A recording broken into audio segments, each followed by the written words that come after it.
Media நேயர்களுக்கு வணக்கம். பல்வேறு விஷயங்களை பேசி வருகிறோம். தொடர்ந்து இந்த முறை அண்ணாமலை அவர்கள் டி.ஆர். பாலு அவர்களை குறுக்கு விசாரணை செய்திருக்கிறார். கிட்டத்தட்ட 3 மணி நேரமாக நடந்த இந்த குறுக்கு விசாரணையில பேசப்பட்டது என்ன, டி.ஆர். பாலு மீது அண்ணாமலை தன்னுடைய குற்றச்சாட்டுகளை வாதப்பிரதியை எப்படி முன்வைத்திருக்கிறார், அதேபோன்று எப்படி டி.ஆர். பாலு அதை எதிர்கொண்டிருக்கிறார், இதனுடைய பின்னணி என்ன என்பது குறித்தெல்லாம் விரிவாக இந்த காணொலியில பேசிடுவோம். நம்ம பண்ணை இயற்கை அங்காடி தொடர்புக்கு 87 54 44 92 99. திமுகவுடைய ஊழல் குற்றச்சாட்டுகளை பாஜகவை சேர்ந்த அண்ணாமலை அவர்கள் கடந்த சில மாதங்களுக்கு முன்பாக கடந்த சில வருடங்களுக்கு முன்பாக வெளியிட்டிருந்தாரு. கிட்டத்தட்ட 2023 நினைக்கிறேன். அவர் வெளியிட்ட உடனே டிஎம்கே ஃபைல்ஸ் அப்படிங்கிறது ரொம்பவே பரபரப்பா பேசப்பட்டது. இன்றைய சூழல்ல எப்ஸ்டீன் ஃபைல்ஸ் பேசுறது மாதிரி அன்றைய சூழல் டிஎம்கே ஃபைல்ஸ் அப்படிங்கிறது பெரிய அளவில் வைரலாகி இருந்தது. ஒரு கட்டத்தில் DMK files part 1, part 2, part 3 அப்படின்னு சொல்லிட்டு இதற்காகவே ஒரு பிரத்யேகமான ஒரு இணையதளத்தை அண்ணாமலை அவர்கள் தொடங்குறாரு. அண்ணாமலை அவர்களுக்கு ஒரு பாஜகவுக்கு என்ட்ரி கொடுத்த பிறகு ஒரு மிகப்பெரிய பொலிட்டிக்கல் கெயினுக்காக இந்த ஒரு விவகாரத்தை அவர் கையில் எடுத்தது அப்படிங்கிறது மிகப்பெரிய அளவில் அவரை பற்றிய ஒரு கவன ஈர்ப்பு அனைவருக்கும் வந்தது அப்படின்னு சொல்லலாம். பல்வேறு சூழல்களில் பல்வேறு விஷயங்களை அவர் பேசியிருக்கிறாரு, எதிர்கொண்டிருக்கிறாரு. சாட்டையால் தன்னைத்தானே அடித்துக்கொண்டு கவன ஈர்ப்பை நடத்தி இருக்கிறார். இதெல்லாம் நடந்திருந்தாலும் கூட அண்ணாமலை பொறுத்த வரைக்கும் இந்த டிஎம்கே ஃபைல்ஸ் அப்படிங்கிற அந்த விவகாரத்தை அவர் தொட்ட உடனே அது ஒரு மிகப்பெரிய அளவில் பரபரப்பாக மாறிச்சு. குறிப்பாக அரசியல் வட்டாரத்தில் பெரும் பரபரப்பை ஏற்படுத்தியது. இதற்கு எதிராக அண்ணாமலை வந்து ஒரு தம்முடைய மீது அவதூறை பரப்புகிறார் அப்படின்னு சொல்லிட்டு இதற்கு எதிராக டி.ஆர். பாலு அவர்கள் வந்து ஒரு வழக்கம் தொடுக்கிறார். இதன் பிறகு நிறைய விசாரணைகள் இதெல்லாம் நடந்தாலும் கூட மீண்டும் இப்போது இந்த வழக்கு சைதாப்பேட்டை 17வது நடுவர் நீதிமன்றத்தில் செந்தில்குமார் அவர்களுடைய தலைமையில் இது வந்து விசாரணைக்கு வருகிறது. இதில் அண்ணாமலை அவர்கள் 3 மணி நேரமாக டி.ஆர். பாலுவை நேரடியாக குறுக்கு விசாரணை செய்வதற்கான வாய்ப்பை பெறுகிறார். இவருடைய தரப்பில் 2 பேர் வக்கீல்கள் இருக்கிறாங்க, வழக்கறிஞர்கள் இருக்கிறாங்க. அதே போன்று அவர் டி.ஆர். பாலுவுக்குமே வந்து ரிச்சர்ட் வில்சன் வந்து வழக்கறிஞர் இருந்தாலும் கூட இவர்கள் குறிப்பாக அண்ணாமலை தானே குறுக்கு விசாரணை செய்யக்கூடிய அந்த ஒரு விஷயத்தை செய்தார். இதில் பொறுத்த வரைக்கும் என்ன பேசப்பட்டது அப்படிங்கிற அந்த பாயிண்ட்ஸை நம்ம பார்த்துருவோம். குறிப்பாக அண்ணாமலை எழுப்பிய இதில் என்ன விஷயம்னா, அண்ணாமலை டி.ஆர்.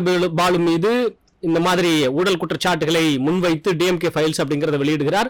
டி.ஆர். பாலு தான் வழக்கு தொடுகிறார். அண்ணாமலை மீது ஒரு அவதூறு குற்றச்சாட்டை மேலே வைக்கிறார் அப்படின்னு சொல்லிட்டு டி.ஆர். பாலு தான் டிஃபமேஷன் கேஸ் போடுறாரு. அதை எதிர்கொள்ளக்கூடிய அண்ணாமலை அதை தானே வாதாடும் பொருட்டு குறுக்கு விசாரணை செய்கிறார். அப்படித்தான் இதை பார்க்க வேண்டியதா இருக்கு. இதுல அண்ணாமலை வைக்கிற டி.ஆர். பாலு விசாரிக்கும் பொழுது வைக்கிற பாயிண்ட்ஸ் எல்லாம் என்ன அப்படின்னு பார்த்தோம்னா, கிட்டத்தட்ட 2014 அந்த ஒரு சமயத்தில் ஏப்ரல் மாதம் நினைக்கிறேன், அந்த ஒரு சூழல்ல மு.க. அழகிரி அவர்கள் ஒரு பேட்டி கொடுக்கிறாரு. அந்த பேட்டியில இது போன்று டி.ஆர். பாலு அவர்கள் ஒரு 10 கப்பல்களை வாங்குகிறார் அப்படிங்கிற மாதிரி ஒரு பேட்டி கொடுக்கும் பொழுது அந்த பேட்டி வைரலாகிறது, சர்ச்சைக்குரிய வகையில் மாறுது. இதை அண்ணாமலை டி.ஆர். பாலு மீதான குற்றச்சாட்டுக்கு ஒரு ஆதாரமாக எடுத்து காண்பிக்கும் பொழுது அதை டி.ஆர். பாலு எப்படி சொல்லி மறுக்கிறாருன்னா, கிட்டத்தட்ட அதில் வந்து ஒரு கப்பல் நான் வாங்கினேன் அப்படிங்கிறதுக்கான ஆதாரங்களை நீங்கள் காமிக்கலாம், ஆனாலும் கூட இந்த கப்பல்களை வாங்கினது ஆகட்டும், அதே போன்று சேது சமுத்திரை கால்வாய் திட்டத்தை வந்து நான் என்ன விலை கொடுத்தாது அதை செய்வேன் அப்படின்னு சொல்லிட்டு நீங்கள் எப்படி சொல்லுவீங்க அப்படின்னு சொல்லிட்டு அண்ணாமலை கேட்குறார். அதுக்கு டி.ஆர். பாலு என்ன சொல்கிறாருன்னா, இதெல்லாம் அழகிரி சொன்னது, என்ன விலை கொடுத்தாவது நான் சேது சமுத்திர கால்வாய் திட்டத்தை நான் செய்வேன் அப்படின்னு சொல்லிட்டு நான் சொன்னதாக அழகிரி குறிப்பிடுறாரு. அப்படின்னாக்க சேது சமுத்திர கால்வாய் திட்டத்தை பற்றி உங்களுக்கும் தெரியல, அழகிரிக்கும் தெரியலன்னு தான் நான் முடிவு செஞ்சுக்க முடியும். இல்லைன்னா அழகிரி சொன்னதை நீங்கள் திரித்து மாற்றி புரிந்து கொள்கிறீர்கள், இங்கே அப்படி மாற்றி திரித்து சொல்கிறீங்க அப்படின்னு சொல்லிட்டு தான் நான் புரிஞ்சுக்க முடியுது அப்படின்னு டி.ஆர். பாலு விளக்கம் அளிக்கிறார். ஸோ 10 கப்பல்களை டி.ஆர். பாலு வாங்கியதாக அழகிரி கொடுத்த பேட்டியை குறித்து அண்ணாமலை கேட்கிறாரு. அப்படி கேட்கும் பொழுது டி.ஆர். பாலு சொல்ற பதில் என்ன, அது சேது சமுத்திர கால்வாய் திட்டத்துக்காக அப்படின்னு நான் சொன்னேன்னா அப்படின்னாக்கா அந்த திட்டத்தை பற்றி உங்க 2 பேருக்கு ஒன்றும் தெரியல அப்படின்னு தான் அர்த்தம். இல்லை அழகிரி சொன்னதை நீங்கள் மாற்றி புரிஞ்சுட்டு இருக்கீங்கன்னு அர்த்தம்னு சொல்லிட்டு டி.ஆர். பாலு முடிச்சிட்டார். அடுத்த கேள்விக்கு அண்ணாமலை வரும்பொழுது, இல்லை மேற்கொண்டு உங்களுடைய சொத்துக்கள் மீதான ஒரு புகார்கள் இருக்கே, உங்கள் சொத்து வந்து பார்த்தீங்கன்னா குறிப்பாக டி.ஆர். பாலு வந்து அவர்கிட்ட ஒரு 2 கடன், மிகப்பெரிய கடன் 2 இருக்கு. முன்னாடி வந்து 10,000 கோடி சொத்துக்கு அதிபதி டி.ஆர். பாலு, 18 சொகுசு கார்கள் வச்சிருக்கிறாரு. அதுலயும் ஒன்று வால்வோ சொகுசு கார், வால்வோ ரக காரு. அப்புறம் மதுபான ஆலை, கோல்டன் வாட்ஸ் மதுபான ஆலை அவருடைய மகன் நடத்துறாரு, டிஆர் பாலு மகன் டிஆர்பி ராஜா நடத்துறாரு. இதெல்லாம் அண்ணாமலையோட குற்றச்சாட்டு. இதுல இந்த கப்பல் வாங்கின விவகாரத்துக்கு டிஆர் பாலு இப்படியான பதில் சொல்லியிருக்கிறாரு. அடுத்து இந்த கடன் வாங்கினது இது குறித்து கேட்கும் பொழுது டிஆர் பாலு வாங்கினது 1.46 ரூபாய் கடன் அப்படின்னு சொல்றாங்க. அதே போன்று டிஆர் பாலு தன்னுடைய மனைவியின் பேர்ல 6.60 கோடி ரூபாய் கடன் வாங்கியிருக்கிறாரு அப்படிலாம் சொல்றாங்க. இந்த கடனை வாங்கிய குறிப்பிட்ட அந்த நிறுவனம் யாருடையது தெரியுமா அப்படின்னு அண்ணாமலை கேட்கிறார் டிஆர் பாலுவிட்ட. அந்த நிறுவனம் டிஆர் பாலுடைய மகனுடைய நிறுவனம், டிஆர்பி ராஜாவுக்கு சொந்தமான நிறுவனம். இது போன்ற 21 நிறுவனங்கள் உங்களுக்கு சொந்தமானது இருக்கு அப்படின்னு சொல்லிட்டு அண்ணாமலை குறிப்பிட்டார். குறிப்பிட்டு அப்போ உங்களுடைய மகனுடைய நிறுவனம் அப்படிங்கிறதே தெரியாதா உங்களுக்கு அப்படின்னு சொல்லிட்டு அண்ணாமலை கேட்கிறார். இதற்கு டிஆர் பாலு அதை பத்தி எனக்கு தெரியாது, அது என்னுடைய மகனுடைய நிறுவனம் அப்படிங்கிறது எனக்கு தெரியாது அப்படின்னு பதில் சொல்றாரு டிஆர் பாலு.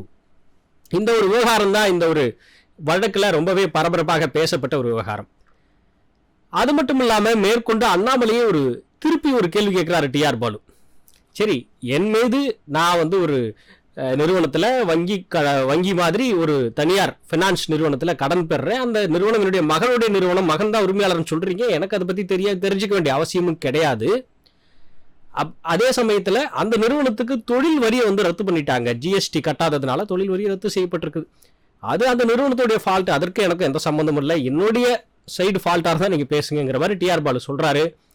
இப்படிலாம் சொல்லிட்டு டிஆர் பாலு அண்ணாமலையை திருப்பி கேட்கிறாரு. என்ன கேட்கிறாருன்னா, உங்களுடைய மனைவி சம்பளம் என்ன, நீங்க ஒரு ஓய்வு பெற்ற அதிகாரி, விஆர்எஸ் வாங்கியிருக்காருன்னு நினைக்கிறேன் அண்ணாமலை, அப்போ நீங்க என்ன சம்பாதிச்சீங்க, உங்களுடைய துறை என்ன, வேலை என்னவா இருந்தது, அதில் எவ்வளோ சம்பாதிச்சிருக்க முடியும், உங்களுக்கு எப்படி இவ்வளோ சொத்துக்கள் இருக்குது, நீங்கள் முதல்ல அதை சொல்லுங்க. உங்களுடைய 5 லட்சம் மதிப்புள்ள ஒரு வாட்ச், அது நண்பர் வாங்கி கொடுத்தாருன்னு சொல்றீங்க. உங்களுடைய வீடு வாடகையில் வீடு தான், அதையும் நண்பர்கள் தான் வாடகை கட்டுறாங்கன்னு சொல்றீங்க. உங்களுடைய மைத்துனர்கள் அவங்களுடைய அந்த செங்கல் சூளை வாயிலாக உங்களுக்கு நிறைய இது போன்ற விஷயங்கள்லாம் வருதுன்னு சொல்றீங்க, உதவிகள்லாம் வருதுன்னு சொல்றீங்க. ஆனால் அந்த செங்கல் சூளை மேலே ரெய்டு நடந்திருக்குது, சோதனை நடத்தப்பட்டிருக்கிறது, அதை பற்றி என்ன சொல்றீங்க? அதே மாதிரி உங்களுக்கு பிரதீப் பெருமாள் சாமின்னு ஒரு 2-3 பேர், கிட்டத்தட்ட ஒரு 14 பேர்னு சொல்லிக்கலாம். அந்த 14 பேருடைய அந்த பணத்தை எல்லாம் நீங்க அவர்கள்ட்டிருந்து ஒரு சில நிலத்தை எல்லாம் நீங்க வாங்கியிருக்கிறீங்க. கிட்டத்தட்ட 2.25 கோடி ரூபாய்க்கு நிலம், அப்புறம் 4.5 கோடி ரூபாய்க்கு நிலம்னு சொல்லிட்டு உங்க பேர்ல உங்க மனைவி பேர்ல எப்படி கிரயம் பண்ணீங்க, இதுக்கெல்லாம் முதல்ல பதில் சொல்லுங்க அப்படின்னு சொல்லிட்டு அண்ணாமலை மீது திருப்பி கேள்வி கேட்கிறாரு டிஆர் பாலு. அதுக்கு அண்ணாமலை சொல்ற பதில் என்னன்னா, உங்களுக்கு நான் என்ன வேலை செஞ்சேன்னு தெரியாது, என்னுடைய மனைவி என்ன வேலை செஞ்சாங்கன்னு சொல்லி தெரியாது, அவங்க என்ன படிச்சாங்கன்னு உங்களுக்கு தெரியாது, இவ்வளவும் செய்து நாங்கள் எப்படி சம்பாதிச்சிருக்கோம்னு உங்களுக்கு தெரியாது, அதே போன்று எங்களுடைய விவசாய நிலத்துக்காக நாங்கள் கடன் பெற்றது உங்களுக்கு தெரியாது. இவ்வளவு இருக்கும்பொழுது உங்ககிட்ட கேட்ட கேள்விக்கு நீங்க பதில் சொல்லுங்க.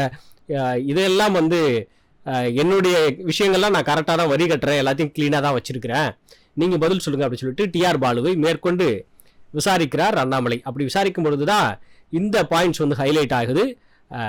டிஆர் பாலு அவர்களுடைய மகன் தஞ்சாவூர்ல வடசேரியில நடத்திக்கிட்டு இருக்கு, கிட்டத்தட்ட ஒரத்தநாடு பக்கத்தில் இருக்குதுன்னு நினைக்கிறேன் அந்த ஊர், அங்க நடத்திக்கிட்டு இருந்த அந்த கோல்டன் வாட்ஸ் மதுபான ஆலை, அதை மக்கள் எதிர்க்கிறாங்க, நாள்தோறும் மக்கள் போராட்டம் நடத்துறாங்க. இது பற்றி உங்களுக்கு ஏதாவது தெரியுமா, இதை நீங்க ஒரு பொருட்டா எடுத்துக்கலையான்னு சொல்லிட்டு அண்ணாமலை டிஆர் பாலுவை பார்த்து கேட்கிறார். அதற்கு டிஆர் பாலு என்ன சொல்றாரு அப்படின்னா, அது ஃபர்ஸ்ட் மதுபான ஆலை கிடையாது, அது ஒரு ரசாயன ஆலை. அப்புறம் அங்கே நடக்கிற இந்த போராட்டங்கள் இது பற்றிலாம் நீங்க சொல்றீங்க, அது பற்றிலாம் ஃபர்ஸ்ட் ஆஃப் ஆல் எனக்கு தெரியாது, என்னுடைய மகன் நடத்தக்கூடியதாக இருக்கும்பொழுது எனக்கு அதை பற்றி ஒன்றும் இல்லை, ஆனால் முதல்ல அது ரசாயன ஆலை தான், மதுபான ஆலை இல்லை அப்படிங்கிற ஒரு விஷயமும் டிஆர் பாலு முன்வைக்கிறார். இப்படியாக டிஆர் பாலு மீதாக இந்த மதுபானை விஷயத்தை அந்த குறித்து கேட்கும்பொழுதும் சரி, கப்பல்கள் வாங்கினது குறித்து கேட்கும் பொழுதும் சரி, அதே போன்று அவர் கடன் பெற்றது மகனுக்கு சொந்தமான நிதி நிறுவனத்தில் தான் கடன் பெற்றாரா டிஆர் பாலு அப்படின்னு சொல்லிட்டு அந்த கேள்வியை குறித்து அந்த விவகாரத்தை குறித்து கேட்கும் போதும் சரி, இப்படி எல்லா வகையிலுமே டிஆர் பாலு தனக்கு தெரியாதுங்கிற பதில ஆணித்தரமா சொல்லியிருக்கிறாரு. அதே போன்று அவர் பயன்படுத்துகிற அந்த கார் உயர் ரக சொகுசு கார், வால்வோ ரக கார் அப்படின்னு சொல்லும்போது அந்த காருடைய ரகம் என்ன ரகம் இல்லைன்னா நான் பார்க்கல அப்படிங்கிறதையும் டிஆர் பாலு பதில் சொல்லியிருக்கிறாரு. மேற்கொண்டு அண்ணாமலையையும் அந்த 5 லட்சம் கடிகாரம், 5 லட்சம் ரூபாய் மதிப்புள்ள கடிகாரம் குறித்தும், அண்ணாமலையுடைய வாழ்வாதாரம், சொத்துக்கள், கிரைம் பண்ண நிலங்கள் இது பற்றியெல்லாம் டிஆர் பாலு மறுகேள்வி கேட்டிருக்கிறார் அப்படிங்கிறதும் இந்த வழக்கு விசாரணையில் நடந்திருக்கிறது.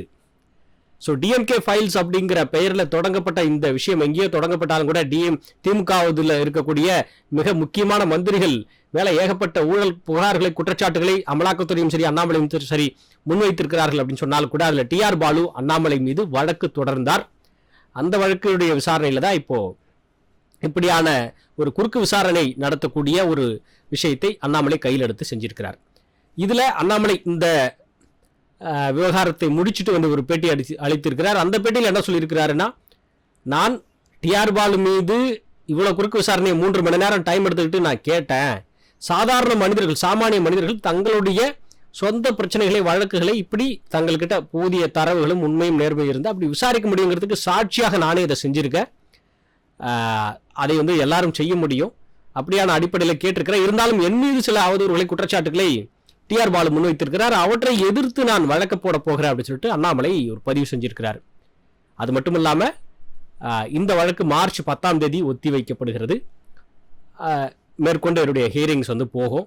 ஸோ இந்த ஒரு சூழலில் இந்த திமுக ஃபைல்ஸ் அப்படின்னு சொல்லப்படுகிற திமுக ஊழல் பட்டியலை வெளியிட்டதற்காக அண்ணாமலை மீது தொடரப்பட்ட இந்த வழக்கு, அதன் தொடர்ச்சியாக அவருக்கும் டிஆர் பாலுவுக்குமான நடந்த இந்த ஒரு வழக்கு விசாரணை படலம் அப்படிங்கிறது இன்றைய அளவில் பரபரப்பான ஒரு பேசுபொருளாக இருக்கிறது. உங்களுடைய கருத்துக்கள், எண்ணங்கள் என்ன அப்படிங்கிறத எங்களோட தெரிவிப்பதற்கு எங்களுடைய கமெண்ட் பாக்ஸை பயன்படுத்துங்க. இந்த ஊழல் குற்றச்சாட்டுகள், திமுக மந்திரிகள் மீதான ஊழல் குற்றச்சாட்டுகள் தொடர்பான உங்களுடைய கருத்துக்கள், ஆலோசனை என்ன? அதே போல ஒரு கட்டத்தில் ஒரு மிக முக்கியமான வெகுஜன பத்திரிகை ஆனந்த விகடன் அவர்களுடைய ஜூனியர் விகடன்லையோ ஆனந்த விகடன்லையோ மந்திரி தந்திரி அப்படின்னு சொல்லிட்டு அதிமுகவுடைய காலகட்டத்தில் ஒரு மிகப்பெரிய ஒரு ஊழல்களை குறித்து பேசக்கூடிய ஒரு தொடர் அப்படிங்கிறது வெளியாகிட்டு இருந்தது. கதையாக இல்லாமல், ஃபிக்ஷனாக இல்லாமல், நான் ஃபிக்ஷன் ஆர்டிக்கிளாக வெளியாகிட்டு இருந்தது. அது போன்ற எந்த ஒரு ஆர்டிக்கிளும் இந்த ஒரு காலகட்டத்தில் வரல. யாருமே ஊழல் செய்யலையா அப்படிங்கிற கேள்விகளையும் இவர்கள் நிறைய பேர் வந்து முன்வைக்கிறாங்க இணையதளத்தில். இதே மாதிரி ஒரு கேள்வியை அண்ணாமலை இவர்கிட்டையும் கேட்டார், டிஆர் பாலுகிட்டையும். கிட்டத்தட்ட 2009 ஜெயலலிதாவும் சுப்பிரமணிய சாமியும் உங்கள் மீது ஊழல் குற்றச்சாட்டுகளை டிஆர் பாலு மீது முன் வச்சாங்க. அப்போ கூட நீங்கள் வந்து திருப்பி வழக்கு தொடரலையே, எதிர்த்து பேசலையே, ஏன் அப்படிலாம் கேட்டிருந்தாரு.